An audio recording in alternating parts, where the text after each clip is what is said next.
Hey, what's happening, guys? Welcome to the Off Air Podcast. I'm Slater. Got a great guest today. Kim Bertelli-Hunt joins us. She just retired from the Pittsfield Police Department after 43 plus years on the Pittsfield Police Department. She is the longest female running officer in the state of Massachusetts and the longest ever to be with the Pittsfield Police Department. Yes, that's true. Thank you for sitting down with me today. Thank you for having me. Yeah, you betcha. Take us back to 1983. And you're a undercover officer posing as a student. Yes. In Taconic and or Pittsfield High School. Yes. How did that happen? So I went to the police academy in February 13th of 1983. And when I got out of the academy, it was May. I started at the police department training. It's not like the field training officers do now, but it was just a quick 2-week training, riding with someone. And then I was approached by, back then it was called the Special Investigation Unit, SIU unit, and they worked out of the old fire station on Tyler Street. And they approached me and with the chief and said, we'd like to put you in the schools as an undercover officer. For what reason? To purchase drugs from students. So I... Like drugs or like marijuana? Marijuana. Yeah. I know. Today it's like, it's silly today, but back then it was like a big thing. So sure. I'm sure maybe there was other things, but it was basically marijuana, yeah. And your gig was to make friends with these students and how did you get them to buy the drugs? Or sell you the drugs, excuse me. Well, and again, it was just to get in there and befriend them and, you know, make them feel comfortable enough to sell me drugs. So I would just hang out with them and hang out in the bathroom, hang out outside, and if an opportunity, I heard someone was selling drugs or smoking weed, I'd say, hey, can I buy some? And you could smoke in the bathrooms back then? I believe so. If they weren't supposed to, they did. But, you know, we're talking back in 1983. So how many transactions were made? So you were posing as a student, getting up every day, going to school. Yes. You're how old at this point? I was 20. So 20 and I had turned 21 while I was in the school. So I moved in with my grandmother that lived in Pittsfield. And I grew up in Lee, so it's not like anybody would know me. I played sports all through high school, but no one knew me. I guess I wasn't that good. So I moved in with my grandmother on Cortland Place, and I would take the school bus to school and get on the school bus. We spoke earlier about, as far as the department knew, they thought that I had gone out on a back injury, that I had gotten hurt, and I'm out on a back injury. And then one day someone did see me waiting for the school bus and was like, what's Kim doing waiting for the school bus? So I would take the bus to school. I would attend classes, and just hang out and befriend these kids and till I didn't want to do it anymore. And if I would make a buy, I'd obviously know their name, and then I would meet with the 3 guys from the SIU unit and turn over the marijuana to them, and they would bag it and keep a long track thing. And then in November of 1983, that's when I decided this isn't for me. Then they went out and got warrants for 27 kids, and I think it was like either Thanksgiving Eve or Christmas Eve, and they're like, you want to come? I'm like, no. No. How much was marijuana back then? I think it was like $1 a joint. Wow. Yeah. Yeah. That's pretty much what I was buying. I wasn't buying like high level, like, you know, bags of marijuana. Maybe it might be a dime bag or a nickel bag or a joint. It was nothing like no huge like trunk full of drugs. Was it just marijuana? Mm-hmm. Yeah. Yeah. So you weren't asking for anything else, or the police didn't have interest in, like they were just looking for, or were kids selling? It could have been anything. It could have been anything in schools back then, or not? Apparently, I was just hanging out with the kids smoking weed. Right. There might have been higher ones, but it's not like today.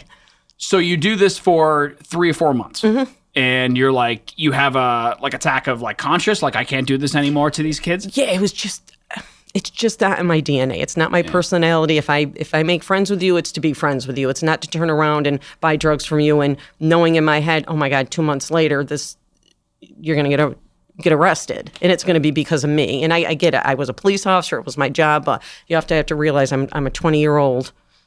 Right. So at this point, you realize you want to be out of the schools and you want to go on patrol. Yes. You're sick of being undercover in the schools, getting people to sell you drugs and you ratting on them, even though you're a cop. You're 20 years old. You go to the Pittsfield Police Department. You say, listen, I want to go back to patrol. They said, no way. Well, I didn't. Again, these 3 officers that were the SIU, they were stationed in a different location. Yes. So I went to that location and I said, no, look, I don't want to do any for it. It's not for me. I just want to go back to patrol. I want to be a police officer. That's what I was hired for. Right. And they did tell me no.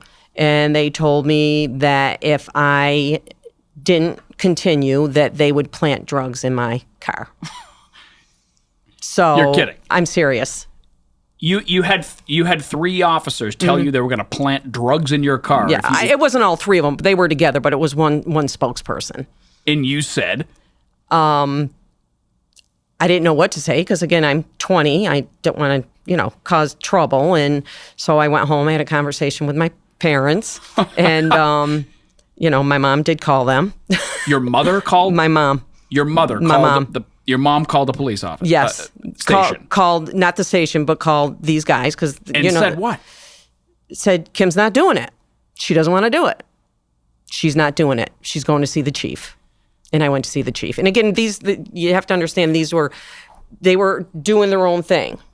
So I went to see the chief. And then when I went back to patrol, I think it was Tony Raylo, Jim Bolin, and maybe some other union reps. And they're like, well, you really should do something. Because at this point, the people at the police station were sick of these guys doing their own stuff. They were just kind of out there being rogue. Right. And so they were like, you need to do something about it. And I go, look, I'm just starting my career. I don't want to be that female that's causing trouble. I don't want to start my career off. I just want to go back to control. Bullshit, Kim. I know. But that's how I felt. I was young, and you're too nice. I am. And I'm like, I just want to do my job. I just want to be what I wanted to be my whole life. I just want to go out and be patrol. They go, well, at least if you don't want to make a big thing of it, put it in the papers, whatever. If you don't want a big thing of it, at least go and give a deposition. So if something happens down the road and drugs are found in your car, then at least you're covered. So they made arrangements, my union, or it might have been the association back then, made arrangements for me to go up to a lawyer's office up in North Adams. And I just went and gave my deposition, like, this is what happened. This is the threats that they made. Wow. What a troublemaker. I know. I'm just kidding. I'm kidding. It was a very, the union really wanted me to push it because they didn't want this unit to be out there anymore. They really wanted me to push it, but I'm like, I'm not gonna be the one. I'm not gonna be the one that takes them down. They try to manipulate you and blackmail you. Wow, that's crazy. Yeah. Wow. As a matter of fact, I just told my sister this story probably last week, and she was like, oh my God. She had never heard this before? She's like, if I knew. Wow. Yeah, my big sister, yeah. She's like, if I had known, and I'm like, I just didn't. There's not many people that I've told about it, but yeah, that's really what happened. I mean, except the guys at work that helped me through it, and they're like, you sure? Like, we'll have your back? I'm like, no, I just want to work. You must have been shocked. You must have been like, this can't be how it is. Yeah. Yeah, it was scary because that's the stuff that you do see on TV. Exactly. I'm thinking to myself, the Ethan Hawke from Training Day, like, this can't be how it is. I'm sorry, I probably introduced you to it. Wow. Yeah, they did some. Probably shortly after, and you had asked me earlier about females because once I left, then they used Kate O'Brien, who came on with me. She was down working. I think they had her at the bars, like the Beer Garden and some bars down on Wacona Street. And then when she left, then they started using another female that came on doing the same stuff. And then shortly after, they were just doing some stuff, and the chief just disbanded them. And they came back to patrol, and then I had to work with them back on patrol. Wow. Yeah. Anybody give you any crap that your mom had to call the chief and stick up for you? Not many people know that my mom called, but yeah, my mom called. She did. Yeah. My parents have your back. My parents always had my back, and good. They had my back, and thinking back, I'm 20, but, I'm a 20-year-old girl from Lee where really nothing happened. And now I'm up in the big city of Pittsfield that I really never even came to. I didn't know in many streets or anything. And my mom called. Oh, well. Yeah. Thanks for having my back. Yeah. You know what? Yeah. Let's spin that into a positive. Yeah. Yeah. Yeah. Did you have blowback from any of the kids? Like, did they see you on the street after this and say, I can't believe you did this to me? Or like, did you have any contact with them? Or? No. One of them still, well, he's since passed, but every time he'd see me, he's like, hey, Mary. I'm like, Mary's not my name. It's wow. Kim. Yeah. So you went as Mary Shannon. Yes. Not to be confused with the SNL alum Molly Shannon. Right. But Mary Shannon. Yes. Yeah. Wow. So this person would call you Mary. Yes. Hey, Mary. And I'm like, my name's Kim Bertelli. And I actually, a couple years after, invitation went to my grandmother's for my a class reunion under Mary Shannon.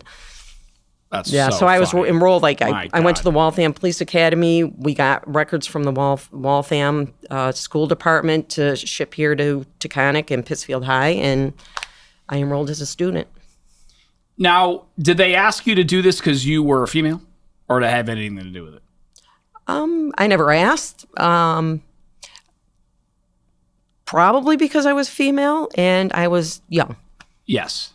And we'll segue to, and then we'll get to the rest of your career. But I wanted to ask you about being a female officer. I was in like, there's a lot of, I see a lot of chirping on the news recently. I was watching, I think it was Laura Ingraham on Fox, and she had this video playing of a female officer getting attacked by teens during a teen takeover. And she actually said, if there wasn't 3 other male officers around, she probably would have been killed. How do you respond? Okay. Well, I haven't. How do you respond to that? I haven't seen that video, but I can say this: whether you're male or female, I get it. There are men that are stronger than me, but there are also men that I'm stronger, or I was, and I'm 64 now. So, but when I was younger, I kept in shape and was athletic, and I could handle my own. But no matter whether you're male or female, whether you work out, you can bench press 350 pounds. If someone is resisting and doesn't want the cuffs on, it's going to take more than one person. Whether you're a female or a male, you need help from your fellow officers.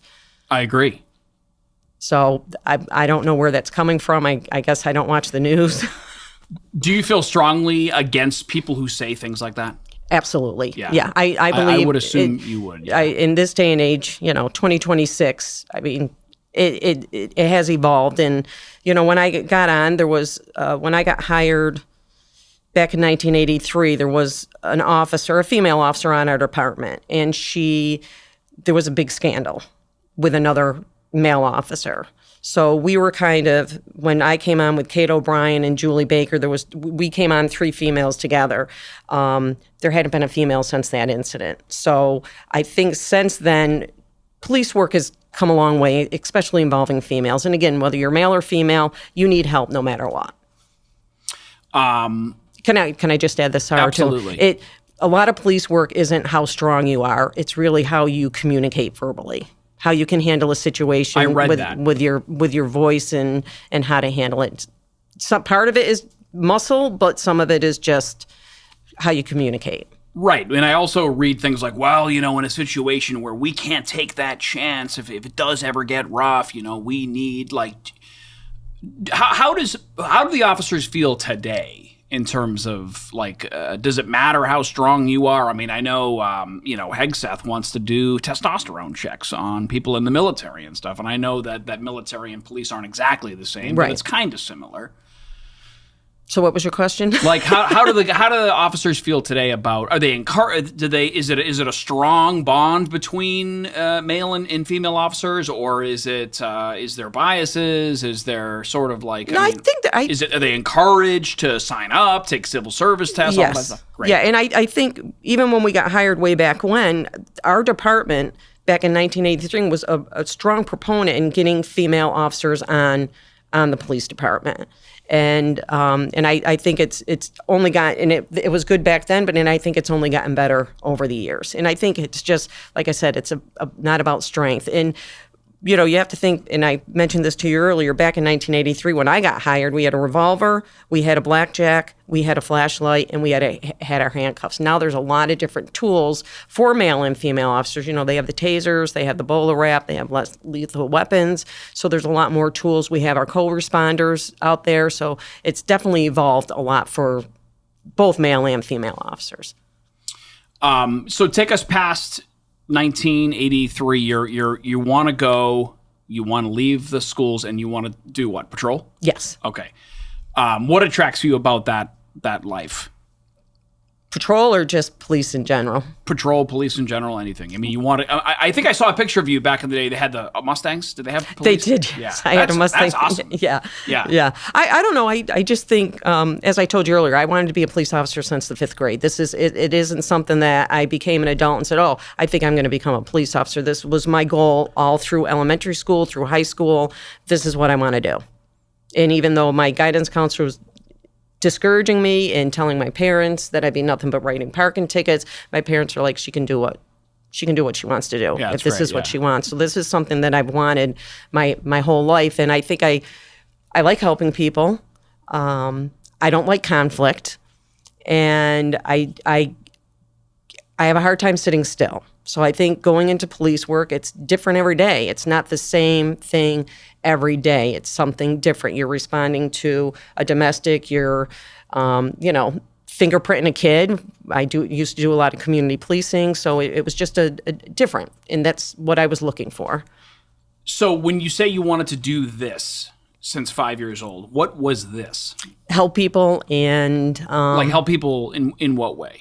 Just get through life, help them in bad situations, help them get through it, get justice for if they were wronged, help them get justice if they were a victim of something. And I was the one growing up, if there was a kid's going to fight, I would be the one getting in the middle and saying, let's not do this. This isn't. Oh, so you're diplomatic. Yeah. Yeah.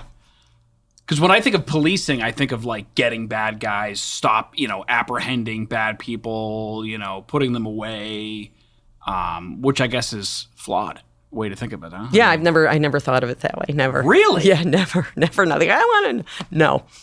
And I did learn shortly after I got on. I really wasn't into stopping motor vehicles much. It was. I was really, gonna say, did you watch Chips as a kid? I loved California Highway Patrol. Yeah. When they pull people over, the lights, the sirens. You didn't want to do any of that. No. I did want to. I realized it was part of the job, but my reasoning for doing the job was to help people and make sure that people weren't getting hurt and get them justice for being victims of crime. It was never to go out there and arrest people. As I got on, was it satisfying knowing that I could charge someone or get a warrant for someone because they killed someone? Yes, it was satisfying that I was able to do that. But when I first thought as a kid, it was no, I just want to help people.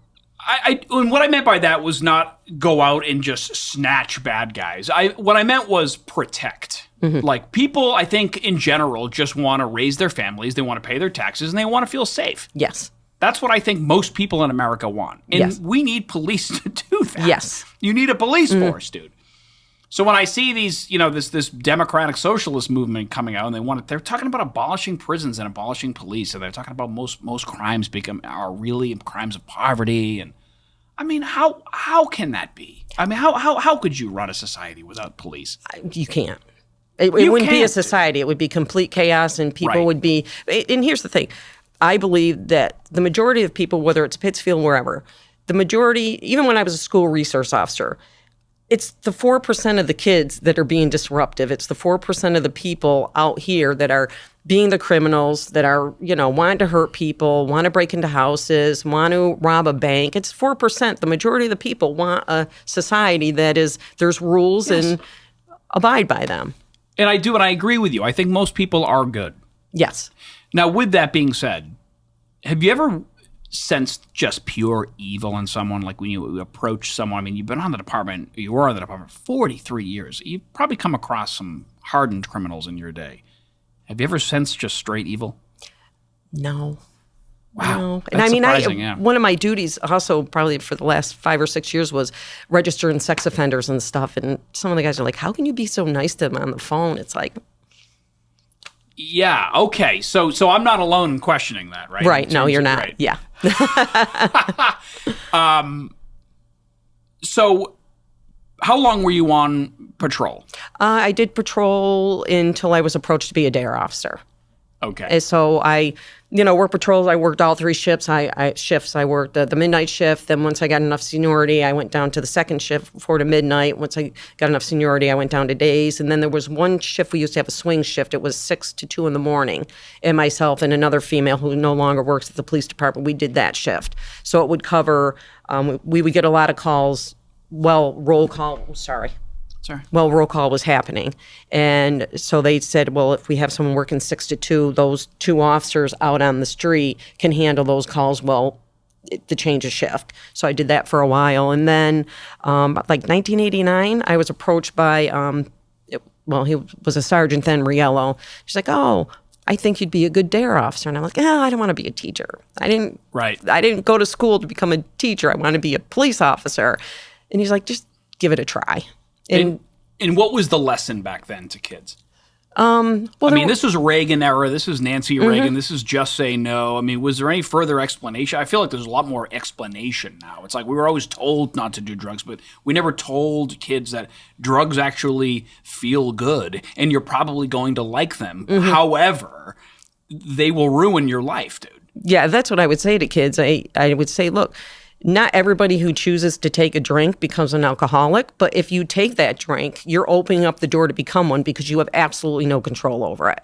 The addiction gene, whatever. So but there were just different lessons and stuff. I think 13 lessons, if I recall, how to say no, how to build your self-esteem, the consequences of using drugs. So it's a set curriculum. So I would go in, I first started teaching, it was me and Sergeant Riello, and then more people came on board. But my job, I don't know how the heck I did it, but I was teaching in 9 elementary schools, kindergarten through 5th grade.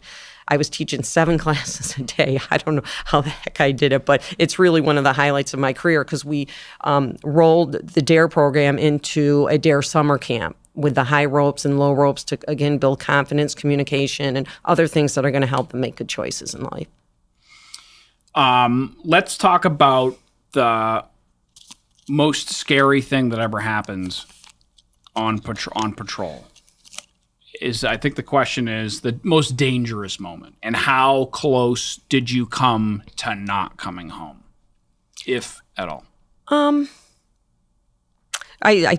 just share what I did. It wasn't really when I was on patrol, but it was when I was a detective, and I was on call the previous, that weekend. I was on call, and there's a drive-by shooting. So I went and investigated it that night I think it was a Sunday night, and I'm like, well, I'll just do some follow-up the next morning. So I go in out. I was working the day shift in the detective bureau, and I'm like, I'm going to go out and knock on some doors, see if anybody heard or saw anything. Back then, now everybody has cameras. Right. Back then, not many people had them. See if there's cameras around. And my coworkers are like, oh, you want me to go with you? I'm like, no, I'm good. I'm just going to knock on doors. I'm good. I went out. I didn't have my vest on, my bulletproof vest or anything. I was in plain clothes because I'm a detective. And I'm knocking on doors, and I walk down. At this point, I think we're having some major gang issues. And I walk down a driveway, and there's 4 guys, late teens, early 20s. And I look, and I'm like, hey, guys. And just investigating what happened last night. And as I'm talking, I'm realizing that we have a warrant for 2 of them, and they're known to carry guns. And I'm by myself in plain clothes, no vest on. I kind of do a little quick smile and, okay, thank you, and kind of back up the driveway, call the desk and say, hey, just so you know, I'm out in this neighborhood. This is what I have.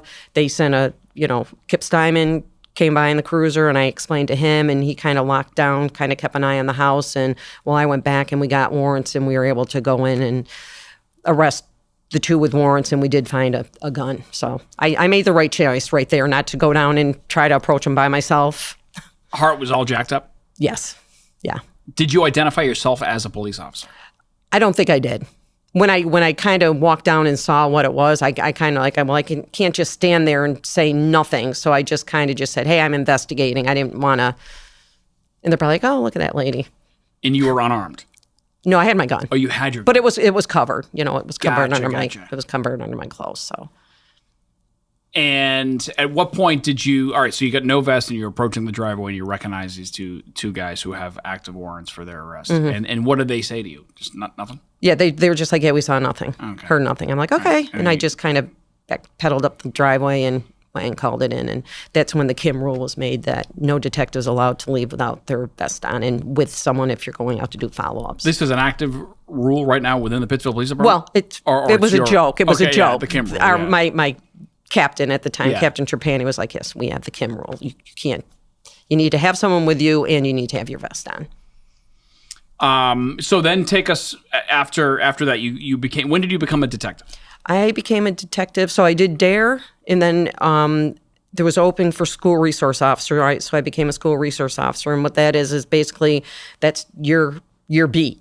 It's like you're on patrol, you're in uniform, but the school is your beat. That's, you handle any call in that school is yours. So now they don't have to call a patrol car to come down. It's your beat.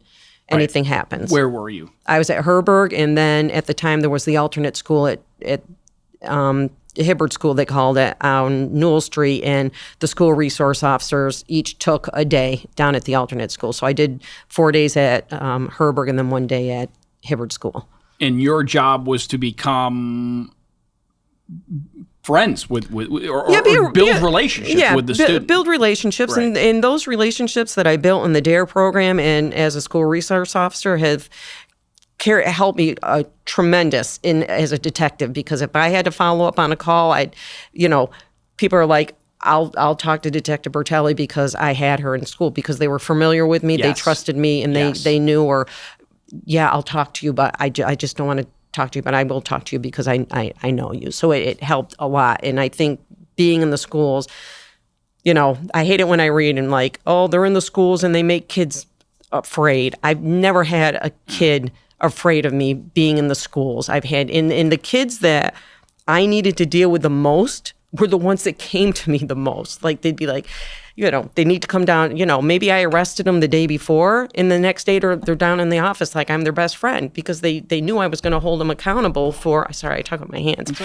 They knew I would hold them accountable, and they wanted structure, and they would be my best friend after I arrested them, to come down, hang out in my office. Sometimes they wouldn't take advantage of it, but I'd be like, you need to get back to class. And I have nothing but good things to say about the D.A.R.E and the officers being in the school. Yeah, I don't understand. Like, I see this online sometimes, the pushback for having resource officers in schools. I don't see a downside. I just don't. Yeah, it's really crazy. It's crazy to me. Yeah, I mean, I think there should be more. I mean, if we could afford, Yeah, it just opens up the lines of communication with police and let them know. Like, I would see kids that I had in the school in D.A.R.E or something at the grocery store, and they're looking at me like, oh, you're actually, like, you're out grocery shopping? Like, yeah, I'm a human being. Like, I have kids and a husband and grandkids, and I grocery shop. When you see someone in their primary role as what they do for their livelihood, like,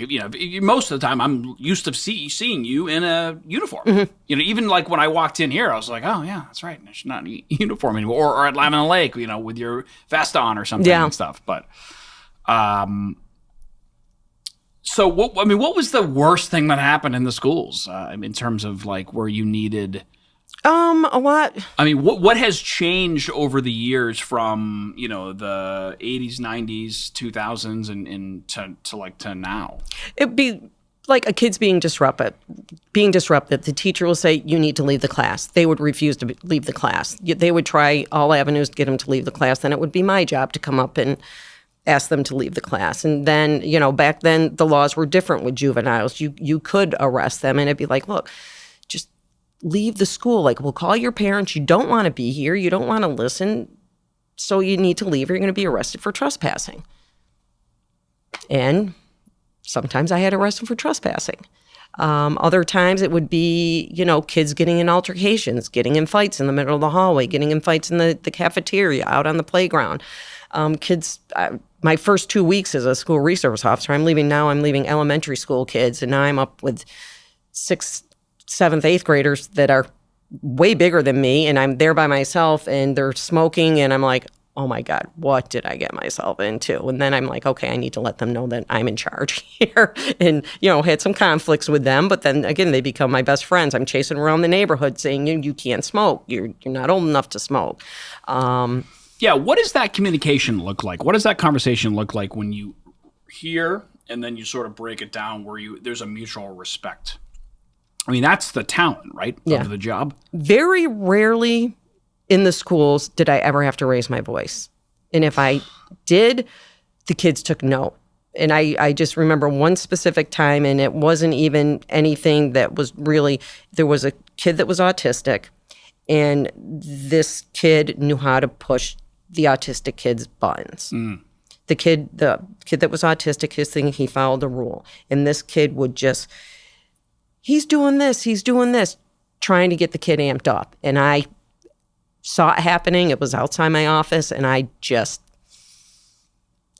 raised my voice, and all the kids were just like, because I never had to really raise my voice. It was all just control, like we're having conversations right here now. If I had to raise my voice, kids took note and they knew. But I'm like, you're not going to pick on this kid and get him all worked up for nothing.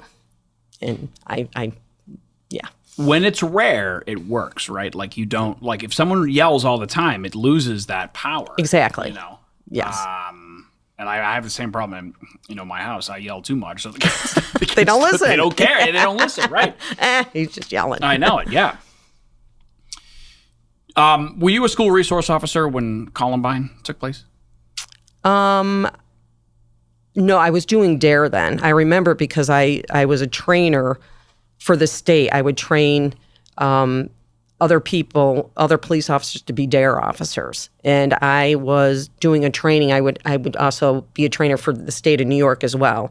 And I was at a training over in New York during a D.A.R.E training, and that's when it had happened, yeah. Does it break your heart that school doors are locked and we need bulletproof windows and stuff? Yeah. I mean, when I was in high school, you could just walk into a high school. Yeah, it's just sad that kids should feel safe. Teachers should feel safe. Everybody should feel safe that they can go to school and get an education without someone coming in and shooting it up. I mean, in the world, people should feel safe. Yes. and feel safe in their homes, feel safe on the street, and feel like they're not going to be a victim. Do you, what's your stance on Second Amendment? Like, do you carry with you all the time? I believe it's people's rights. However, I choose, it's just too much of a responsibility for me. Men, it may be different. Like if I need to go in to use a restroom, I not that now, especially that I don't have my gun belt. Usually it's like my gun belt. Okay, now where am I going to set it? I can't sit it on the floor in a public restroom because someone could just reach under. So is there a hook? Same thing, like if I carried not working, now I need to use the restroom. Where am I going to put it? Can I set it on the toilet paper? Is there a handicap bar I can set it on? It's just too much responsibility for me. Do I carry when I do a lot of hiking, a lot by myself. Do I carry it sometimes? Only because Steve encourages me to. Yeah. But and it's more for animals, not for people. It's more like if I've encountered bears, and I don't even know if it would work on them. I don't know, but. Fair point, dude. I mean, bears are wild animals. I mean, I don't want to run into a wild animal and not have a firearm. That's why I don't go in the wild. Yeah. But I understand. I mean, you can't carrying. I mean, and you carried a gun for your job 43 years. Everywhere you went. Mm-hmm. I mean, I just didn't know if you felt naked, not going anywhere without it. No. It's actually kind of a relief. It's good for your back too, because especially being a detective, you carry it on your one side and now you kind of feel off balance because now you're just in the station at your desk typing, but you have your gun on and you don't have your radio and other things where your gun belt, it's kind of all spread out, kind of even. But it's a lot of pressure. It's a lot on your back. Are you a future looks bright person or a future looks bleak person in terms of you spent years in the law enforcement, in Massachusetts and in Pittsfield, and you were in the schools. You see conversation with kids evolving, and kids are always the future. So, you gonna plead the fifth on this one? No, I always have hope. People say I look through life with rose-colored glasses, and I do, and I believe that there's good in everybody, and hopefully things will get better. I know we're in a bad space, and I don't want to get, but I do pray every night. Yeah, I mean, for peace in the world. Yeah, of course. I do. Yeah. I mean, I think that I'm a future looks bright guy. I mean, what's the alternative, right? I mean, you walk around and be pessimistic all day, and wish that. Yeah. I believe there's always things to be thankful for during your day. Even if you had the worst day, you can pick 3 things before you go to bed. 3 things you can say, "This is what I'm thankful for today." I agree, 100%. Yes. Even whether it's just I woke up. If you had a daughter, do you have a daughter? I have 2. Well, my bonus children. I have 2 stepdaughters, yes. And 2 granddaughters. So I call them my children. I did not give birth to them, but they are my children. Yes. They don't want a career in law enforcement? No, but I would encourage it if that's what they wanted to do. Yeah. And I know there's other, we have Iggy Matos, his daughter is now a police officer. Deanna Strout and Captain Strout at the Pittsfield Police Department. Their daughter Paxton just came on the police department. I would strongly encourage anybody, male or female. I don't know. It was a great career for me. What was your favorite part of the job? Like detective stuff. When I hear the word detective, I think of solving cases, like solving major crimes. Precisely. Yeah. But there's a lot of typing involved, and there's a lot of talking on the phone involved. And I love talking like this, but over the phone, I'm not a big talker, not a big texter. It's more like this. But being a detective, it's a lot of typing, a lot of follow up, but it also, when you get the satisfaction of getting justice for whether it's a victim of a sexual assault, a victim of a homicide, that gave me great joy in getting justice for victims, Fatigue in terms of when you see those videos of people filming cops pulling people over. What's your badge number? What did I do? You can't do that to me. What is your reaction to that? Is that... Here's the thing. I'm kind of happy that I've been a detective, so I really didn't have to deal with that much. But hey, all right, you want to record me? Yes, it's Detective Bertelli-Hunt, badge 144. That's it. Do you enjoy the challenge of talking someone down from being up here? Yeah, I like talking. Yeah. Hey, what's the most physical abuse you've taken by a perpetrator? I was telling you earlier when I was on, it was in my career, and I arrested my first drunk driver. I say his name, but I won't. He just punched me in the mouth, and my coworkers, I think it was Lenny Prine, he's like, well, at least we know she can take a punch. Yeah. And how did that come to be? I just let my guard down. I'm talking to him like, oh, you're under arrest for drunk driving, and just punched me in the face. He was out of the car or in the car? Out of the car. Yeah. Yeah, he was standing at that point, and I had done the field sobriety test and everything, and And he was obviously charged with, you can't. Yeah, assault and battery on a police officer. Yeah. Which isn't, maybe it is now, but it was not arrestable back then. It was not? No. What was it? Assault and battery on a police officer wasn't arrestable? No. You could punch a police officer in the face with impunity? Yeah. I can't tell if you're messing with me. Yeah. No, I'm serious. Why wasn't that arrestable? Even people don't understand today, and you probably, but even like if you and I get in a fight right now and the police show up, if we're not fighting anymore, we're not going to get arrested. It needs to be witnessed.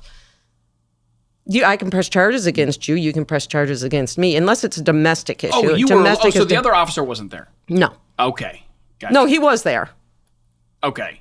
But he was getting arrested for drunk driving anyway. But he got charged with assault and battery with a dangerous weapon. Right. So I'm sorry, I cut you off. You said we were talking about domestics. Like a domestic, obviously, that does not have to be witnessed by the police. But if it's just you and I, no relationship, and we get in a physical fight, it has to be witnessed in order for one of us to get arrested. We can be charged, but unless the police walk in this door right now and they say stop, and I haul off and smack you one, then I could be arrested because it's in the police presence.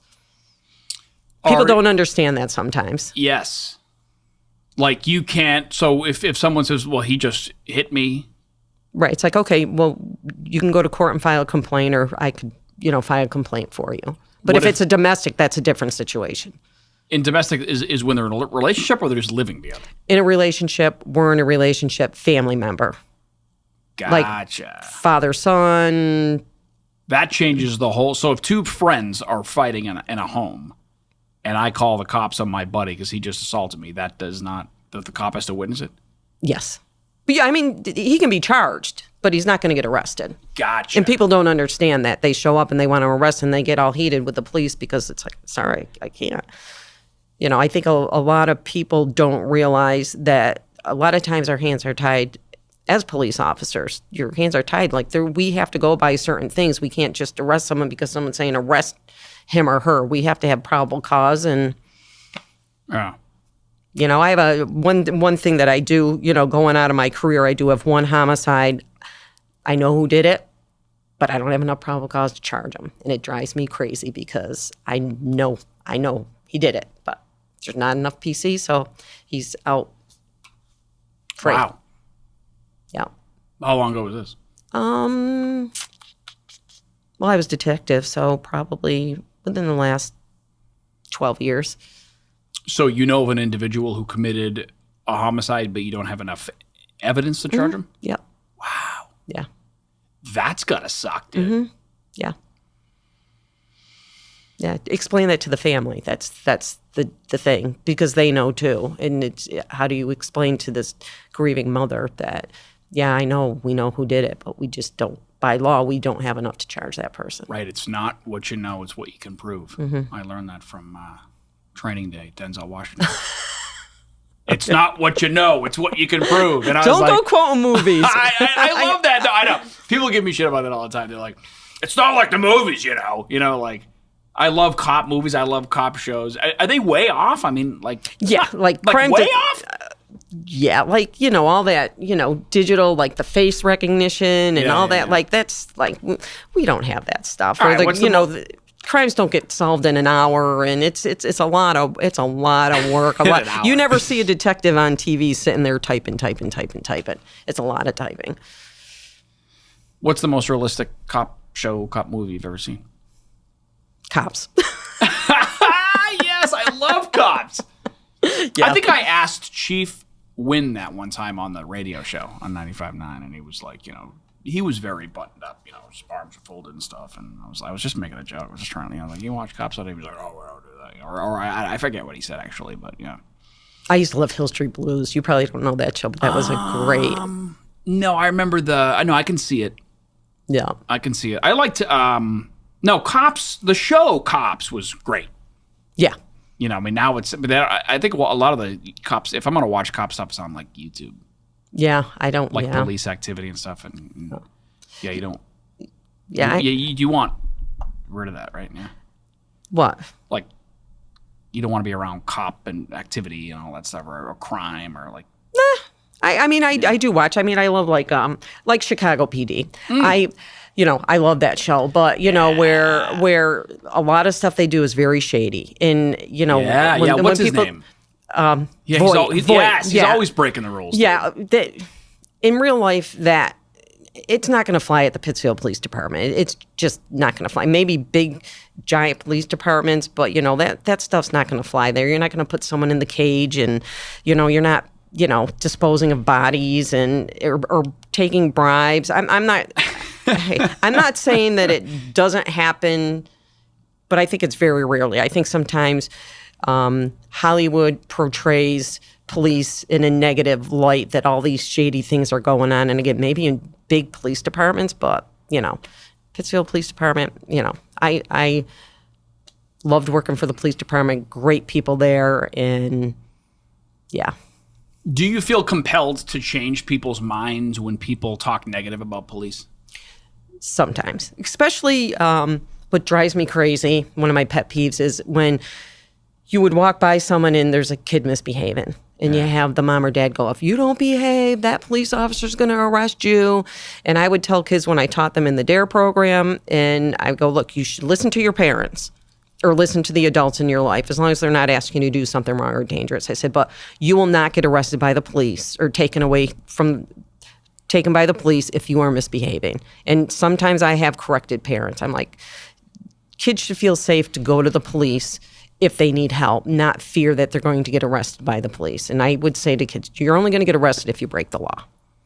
And you're too young to get arrested. So that's one of my pet peeves. I don't like, and yes, I feel like I do need to defend the police, because especially with the whole George Floyd thing, that was really bad. Yeah. And that absolutely should not have happened. And it was tragic, and it put a bad light on all police officers everywhere. And I felt I had to go on the defense a lot with that and explain. People like, well, you and Steve, but most police officers are like Steve and I. They are like this. They're kind. They want to go out there. Trust me, if a police officer could go do an 8-hour shift and go home and have not had to arrest anybody and not break up a disturbance, they would love it. Yes, of course. They would love it. And I just feel that, when one bad incident, national incident happened, it reflects badly on all police department, and it break my heart. It's like, I would be mad too. I'm mad, but yeah. Police respond to millions of calls every day in this world, and most of them, almost 99% of them, handle it in a positive way. I agree. And no one ends up dead or shot. Right. That was media. That was the perfect storm of like a couple incidents that had happened. Floyd happened to be black, cop happened to be white. I mean, that was like, oh my God. And I feel like, and I really feel, and this is being honest, if he was found not guilty or got manslaughter or some other case, I mean, it would have been bad. Yeah. And I mean, the cop deserved what he got, but it put a bad light. And I just want, I took pride in being a police officer. And most police officers take pride. Do they mess up? Yes. But people mess up. Radio hosts mess up. Everybody, every profession, you have someone that is going to mess up. Sadly, if a police officer messes up, sometimes someone loses their life, and it's sad. And it's especially if it's not justified, it's a bad thing. One thing I wanted to ask you and wrap up with is, some people shy away or they shun on the at-work romances. Yes. And, your husband is a cop. My second husband is. Your second husband is a cop. What was your first husband? We don't want to talk about that. Well, no, he was a contractor. Yeah. Yeah. So he was a contractor, and we were together for like 25 years. It's just, you meet someone when you're young, and you realize, okay, we are completely two different people now. Two different people. But, I always had the policy. Again, I came on the police department back in 1983 when there was a big scuttlebutt with a female officer and one of her coworkers. What was the scuttlebutt? There was a relationship. It was a bad thing. It was in the papers. I'm sure you could research it, but it was in the papers. I was 3 years old. Yes, I know. Okay. And again, this is me. I don't reflect on anybody else. But when I got hired at 20, my thing in my head was I was not going to date anybody I worked with. I just felt that I wanted these wives and girlfriends to be able to trust that when I'm riding around with their husband or boyfriend, that because you work closely, like you're spending more time with your fellow female male coworkers than you're spending with your family at home. And I just felt, coming on as a young female, that I did not want to date anybody I worked with. I wanted these wives to be able to trust me, and I didn't want another scandal to happen. So that was my policy. And again, I was with my ex-husband for 25 years. And then, I got divorced and I had my chain of fools. And then one day, Steve, my current husband, Steve Hunt, one of the best choices I made, my biggest cheerleader. We were on Facebook, and, he had been divorced, and I knew his kids growing up. Yep. I mean, because, he was part of the police department, he and, Tanya and the kids and everything. And, so I knew them, and but they got divorced, and then he had a long-term relationship with someone.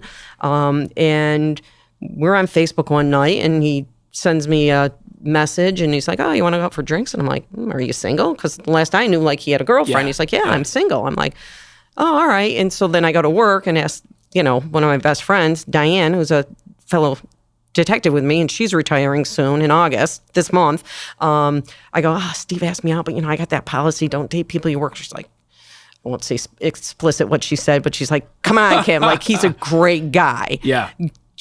Go out with him. So I did. Yeah. And here we are. It'll be 15 years in November. It goes by so fast. Yeah. No, I mean, I have, it's a nice thing. Obviously, I understand the policy, like don't go out with people you work with, but I also like romance can happen at work, dude. Yeah. It's a real thing, and who's to say that I mean, you miss out on opportunities if you don't. Right. So I'm so happy that I did, and I broke, but it just in my head being a young person, and again, maybe because I got with my ex-husband early in my career. I mean, I think I was working undercover in the schools when I had met my ex-husband. So it was early in my career. I mean, who knows if I didn't get with him at that time, and be with him for 25 years, would I maybe dated someone I worked with earlier? I don't know, but I was with him for 25 years and then. So how, one thing I didn't ask you was, how was it being a 20-year-old female officer with men cops in terms of respect? And I'm sure you dealt with some, you're going in an age, you're going in an age where, they're, and again, you're going in and there's, pornographic magazines in the drawers and stuff, because you're going into an environment that's male dominant, and there's porn magazines. That I just kind of rolled with the flow. Yeah. It's just like this I'm going into this environment. Maybe it was, maybe it's good or bad, but that was just me. It's like, oh, okay, whatever. If you got your porn mag, as long as you're not sitting there reading it in front of me, I'm good with it. But if you had it in there for when you go in the bathroom or whatever, that's your business. Would that fly this day and age? Absolutely not. Oh yeah, no. I can't imagine. Back in the early 80s, that's just the way it was. But I really, guys would. That I rode with, they'd take me home and I'd have dinner with their, wives or girlfriends' families, or, with their mom, Wow. They were really pretty receptive. Yeah. Well, 43 point something years has come and gone. Crazy, huh? Yeah. Yeah, it's crazy. It's weird. Yeah. It really hasn't hit me yet. Yeah, I know. What are you doing with the time? Well, I really haven't had much time, but I do. I play pickleball. Yeah, fair enough. This just happened. Oh, great! I love playing pickleball. Where, Bosque? No, that's too expensive. Yeah. Brian, cut that out. Yeah. For me, it is. Yeah, no, I'm kidding. Yeah. No, it is expensive. I'm with you. Yeah. Yeah, Berkshire Mountain Pickleball. Yes. It's like $25 for the year, and we have the courts up at Benedict Road, and they're reserved, and you don't need a partner. You just go up there, put your paddle in. It's not a rotating thing. So I play pickleball. I walk a lot. Last year, my goal was to walk 500 miles in the year, which I did. Oh, so this year, my goal was 600, but I think I'm going to go beyond that. But I like today when I leave here, I'll brought my shoes and stuff. I'll go for a walk. Awesome. Like hiking. I do play guitar, and I do have to get back to practicing that a lot because I've been lax on that. So. Acoustic? Electric? Yeah, acoustic guitar. Acoustic's hard. Yeah. Especially if you have shitty action. If those strings are off the fret bar, that hurts, dude. Yeah, I try doing like the classical kind, like the picking as opposed to the strumming, because the strumming is just to get to like C to D and stuff. But I do need to practice that a lot. And I do, I know this is weird, but I do play the handbells in church as well. So I play the... Handbells in church. Nice. What church? The Methodist church. Nice. There's like 12 of us. Awesome. That play the bells. So. All right. And I love to travel. Oh, yeah. Where are you going? Any plans? We are in September. We're going to Portugal. We're doing a river cruise and doing Lisbon and Porto. And we go to Virginia in a couple weeks for a wedding. And then hopefully Florida. And then in next February, we're going to the Philippines. Awesome. Yeah. Good for you. That's why I'm hoping maybe once I get back from Florida in October, maybe pick up a part-time job doing something. Build up my Social Security. If anybody's hiring out there part-time, I'm a good employee. I'm loyal. That's for sure. Yeah, totally. I do want to just say one thing I do really miss is obviously my coworkers. Yeah. I consider them all my kids, but they're getting younger and younger now. When I first started and I was 20 and I'm looking at these people in their early 30s going, oh my God, they're so old. Now I'm thinking when they were there and I'm there and they're calling me down to search a female, they're probably like, who is this old lady? Like, what is she still doing here at 64 years old? What is she doing? Do they have what it takes? I mean, people always like to talk trash about the up and coming generation. Oh, they don't have what it takes. These guys are, or these people are, they're soft. They love their time off. I am confident in our police department and the new people come in. I'm confident they come in there and they work hard, and we've got some real bulldogs that are out there doing and keeping the city safe. And I'm confident that the city is in good hands with these young, and they are young now. There's not many older generation people there. They're like in their early 20s. They look like babies. I know. I see them out there riding around in the cruisers, and I'm like, wow, I know. I was like, dude looks 24 years old, dude. I know, it's crazy, yeah. A lot of them calling me the work mom, but I just think they're generous. Really, it's probably work grandma, but they were just generous and calling me their work mom. Nice, yeah. Kim Bertelli-Hunt, we appreciate it. All right, thank you. Thanks for coming on. All right, thank you.